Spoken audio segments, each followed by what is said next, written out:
Sawura Rana Guararo. Only would take it before. Oscar na Sawura by 4:30. Oh, they go. What do you make a Sawura road out the boot? I said, what was handled?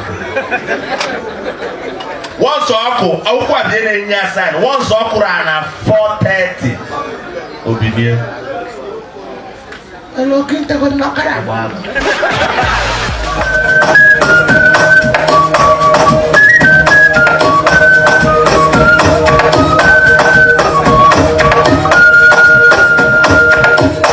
Legacy never do.